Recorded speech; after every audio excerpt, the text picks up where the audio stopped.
नगर पंचायत निवडणूक संदर्भात उज्ज्वला थिटे यांनी सोलापूर जिल्हा न्यायालयामध्ये धाव घेतलेली होती आणि या संदर्भातला त्यांचा जो अपील होता तो आता जिल्हा न्यायालयाने फेटाळून लावला. उज्ज्वला थिटे आपल्या ते खरं तर अतिशय संघर्ष केला होता उमेदवारी अर्ज दाखल करण्याच्या आधी, आणि आता अपील दाखल केला तोही न्यायालयाने फेटाळला. निराशा हाती लागली म्हणायचं सगळ्या निराशा म्हणायचं, हताशपणे जर निराश झालं आणि जर हताशपणे जर मी माघार घेतली किंवा जर बाबा मी असं कमी हे जर वाटायला लागली की बाबा थोडीशी शोषित वगैरे झाले, तर असं काही नाहीये. महिला असल्यामुळे कधीतरी थोडंफार शोषितपणा येतच असतो अंगामध्ये आणि थोडस डोळ्यामध्ये पाणी येणारच आहे. पण अपेक्षा आता न्यायालयाकडून त्यांनी जो निकाल दिलाय तर त्याचा मी आदर करते आणि आता त्यांचा उद्या अंतिम निकाल जो आहे तो आल्यानंतर आता आम्ही हायकोर्टमध्ये धाव घेऊ. हायकोर्टामध्ये पण आमचं नाही जर आम्हाला हे वाटतं काय तिथेही आम्हाला जर अपयश आलं तर सुप्रीम कोर्टमध्ये जाऊ आणि शेवटी तिथेही काय असेल तर परमेश्वराचा दरबार असतो. आम्ही अर्थाने तर देवाला आम्ही हात मारतोय, जर परमेश्वराला आम्हाला न्याय द्यायचा असेल तर तो देईल. पण आमचा संघर्ष हा थांबलेला नाहीये आणि अजिबात थांबणार नाही. मी आदरच करते.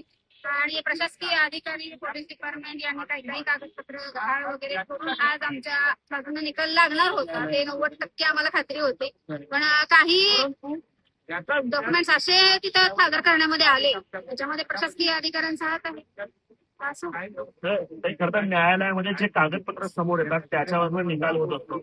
प्रशासकीय अधिकाऱ्यांनी कुठंतरी डॉक्युमेंट असं की ज्यामुळे निकाल तुमच्या होतील असं वाटतंय. मला देताना ते त्यांनी पोस्ट देताना त्यांनी मला सूचीची पोस्ट होती ती दिलेलीच नव्हती आणि त्यांनी काय केलेलं होतं 1 ते 13 डॉक्युमेंट्स दिले. त्यांनी 1 ते 13 डॉक्युमेंट्स दिलेलेच नव्हते, फक्त माझ्या हातामध्ये 3 डॉक्युमेंट्स देण्यामध्ये आलेले होते आणि सूचीचा जो फॉर्म होता त्याच्यावर माझ्याकडून सही करून घेतली पण तो कागद मला दिलेला नव्हता. आणि कारण मी त्यांना स्पष्टच सांगितलं होतं, सर उद्या अर्जाचा छाननी आहे तर मी येऊ शकत नाही, व्हीसी असेल तर सांगा मी व्हॉइस कॉन्फरन्स जॉईन करेन. तर त्यांनी म्हणले व्हीसीची तरतूद नाहीये. याच त्यांना तिथं तेच वीक पॉईंट सापडला होता की त्यांनी परत ते आता म्हणतात की आम्ही सूचीचा कागद उज्ज्वला थिटेंच्या हातात दिला.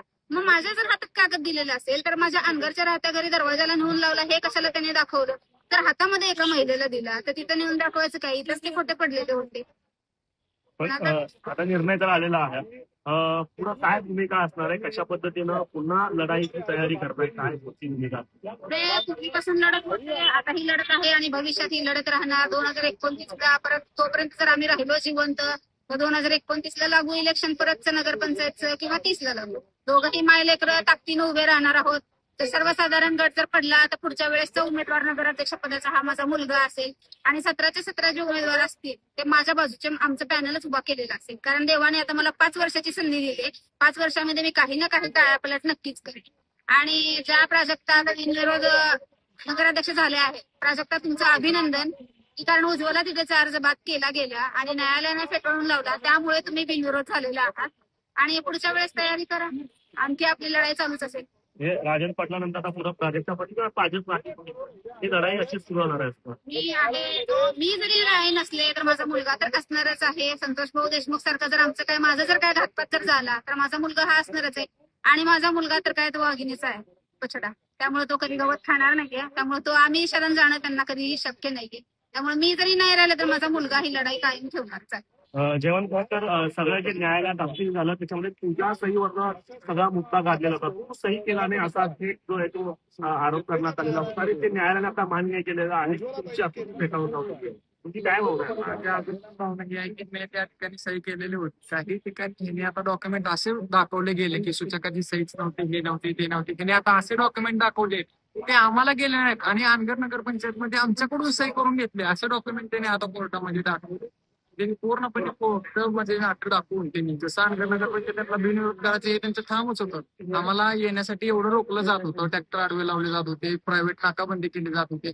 हे सगळं पाहता त्या लोकांना कोर्टापर्यंत पोहोचायला असं काही टाइम लागणार. त्यामुळे आमचा फेटाळा कोर्टानं आम्हाला बघा नाही देवटर विश्वास दाखवतो नाही, त्यांनी दाखवतो दिलेला आम्हाला मान्य आहे, तसं काही सांगत नाही. पण पाटील परवडा आणि त्यांच्या कुटुंबाला माझं हे सांगणं आहे की जोपर्यंत आई जिवंत आहे, जोपर्यंत मी जिवंत आहे, तोपर्यंत तुमच्या सोबत आमची लढाई कायम राहणार. साथ आहे तोपर्यंत आम्ही त्यांच्यासोबत कायम लाईफ टाइम लढू. आणि पुढच्या आईनं चॅलेंज केलं की पुढच्या पंचवार्षिक निवडणुकीला 17 चे 17 विरोध पॅनल नाही उभा केले तर नाव उभं तिथे सांगणार नाही. तुम्ही पण रेकॉर्ड लिहून घ्यावं. तुला तिथे पुढच्या वेळेस 17 त्या ठिकाणी पॅनल लढवले जातात. नक्कीच या निकालामध्ये जरी आमच्या विरोधात निकाल लागला असला तरी पुढच्या निवडणुकीत आम्ही पूर्ण पॅनल उभं करू अशा पद्धतीचा आशावाद तुम्ही व्यक्त करतायत. उमेश पाटील आपल्या सोबत आहे. दादा, खरं तर तुमच्या भूमिका प्रश्न उपस्थित करण्याचा प्रयत्न देखील विरोधकांच्या वतीने करण्यात आला. राष्ट्रवादीनं कुठलीही भूमिका घेतली नाही असं देखील म्हणण्यात आलं. तर दुसरीकडे उमेश पाटील यांनी स्वतःचं राजकारण करण्याचा प्रयत्न केला उद्धव ठाकरे यांना, असं देखील मुद्दा मांडण्यात आला. काय उत्तर असणार आहे या सगळ्यात? उमेश पाटलाला म्हटलं राजकारण करायचं आहे. मोहोळची विधानसभा राखीव आहे, त्यामुळे मी स्वतः तर काही निवडणूक लढवू शकत नाही. नंबर 1. नंबर 2, उज्ज्वला धेटे या माझ्या पक्षाचे अधिकृत उमेदवार आहेत, तर मी त्यांच्या सोबत असणं, त्यांना पाठिंबा देणं, त्यांना मदत करणं हे माझं कर्तव्यच आहे. बरोबर. आता राहिला प्रश्न या निवडणुकीच्या संदर्भात, की सगळ्या महाराष्ट्राने देशाने पाहिलेला आहे. उज्ज्वला थिटेचा पहिल्यांदा मतदार यादीचं नाव गायब करण्यात आलं, म्हणजे त्या निवडणुकीलाच उभा राहणार नाही, मतदारच नाही त्या निवडणुकीलाच उभारणार. तर त्यांना संघर्ष करून मतदार यादीत नाव पुन्हा आणावं लागलं. पुन्हा अर्ज भरण्याच्या करता संघर्ष करावा लागला, पोलिसांसोबत घेऊन अर्ज भरावा लागला. कसा तरी करून अर्ज भरला, तर अर्ज बाद करण्यात आला. बाद केलेला अर्ज टिकावा म्हणून न्यायालयात संघर्ष करावा लागला.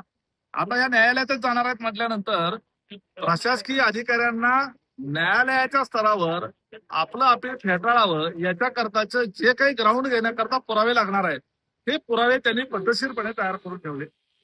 आणि ती एक प्रकारे या सगळ्या प्रशासनाच्या यंत्रणेने काय तयार केलं, पोलिसांनी स्टेशन डायरी करून ठेवली, फोन केलेली.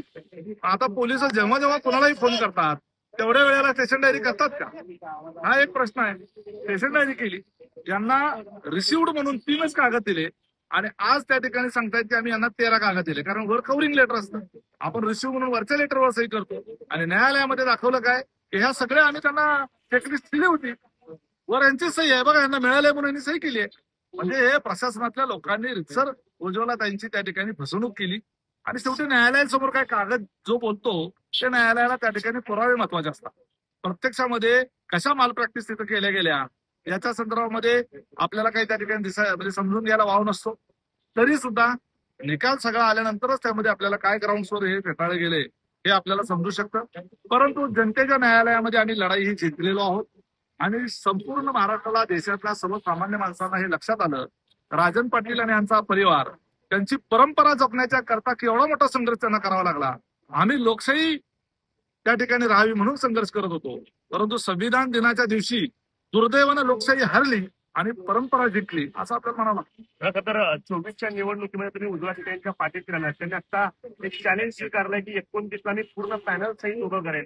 29ला उमेश पाटलांची साथ अशीच सोबत राहणार आहे का? 29च्या निवडणुकीत तुम्ही त्यांना पक्षाचा अधिकृत उमेदवार म्हणून आता घोषित करणार आहात? 29 साली निवडणूक होणार नाही, कारण आता 25 साल आहे, साधारण 30 साली ती निवडणूक होईल. आणि अनगरच्या नगरपंचायतीच्या संदर्भानं अनगर हा सगळा परिसर जो आहे तो दहशतमुक्त करणं, गुलामगिरी मुक्त करणं याच्या करता म्हणून आम्हाला संघर्ष पहिल्यांदा करावा लागणार आहे. त्या लोकांना पहिल्यांदा किमान लोकशाहीची जाणीव तरी होऊ द्यायला पाहिजे. आजपर्यंत त्यांना मतदानच करायला त्या ठिकाणी मिळत नाही आहे, आणि हे सगळं दहशतीच्या पातळीवर 99% मतदान होणारं गाव कुठलं असू शकतं? 99% मतदान म्हणजे बरंच बोगस प्रकार तिथं चालतो. आणि मतदान करणाऱ्या लोकांना उज्ज्वला ताईला विचारा तुम्ही, एकाच मतदाराला 20-25 वेळाला जाऊन मतदान करायची व्यवस्था असते. अशा पद्धतीने सगळं तिथे कारभार चालतो. दुर्दैवानं प्रशासकीय यंत्रणा अनेक वर्ष सत्ता असल्यामुळं, प्रचंड मोठ्या प्रमाणावर पैसा अडका सगळं असल्यामुळं हे त्यांना त्या ठिकाणी नियंत्रित करता येतं, आणि दुसऱ्या माणसाला तिथे एंट्री करायलाच जागा नाही. आणि त्यामुळं त्या ठिकाणी आपल्याला माणसं सुद्धा त्या ठिकाणी बाहेर येऊन बोलणारी सापडत नाही. जे कोणी बोलायला जाईल त्यांचा हार उज्ज्वला थिटे सारखं करतात, त्यामुळे धाडस कोण करत नाही. आता उज्ज्वला थिटेंनी धाडस केलंय म्हणून आम्ही त्यांच्या पाठीशी आहोत. भविष्य काळामध्ये जर त्या ठिकाणी परिस्थिती आपल्याला त्या ठिकाणी निर्माण झाली, उज्ज्वला थिटेंच्या पाठीशी आम्ही खंबीरपणे उभं राहू. त्यावेळेला त्या गावातून सगळी उमेदवार तरी किमान त्या ठिकाणी उभे राहतील याच्या करता आम्ही निश्चितपणे प्रयत्न करू. नक्कीच, आणि भविष्यात तिथं उमेदवार सगळे उभे राहतील यासाठी प्रयत्न करत राहू अशा पद्धतीने भूमिका जी आहे ती उमेश पाटील व्यक्त करतायत. आणि एकूणच या निवडणूक प्रक्रियेबद्दल, या निकालाबद्दल त्यांनी आपलं मत या ठिकाणी व्यक्त केलंय. आफताब शेख, एबीपी माझा, सोलापूर. एबीपी माझा, उघडा डोळे बघा नीट.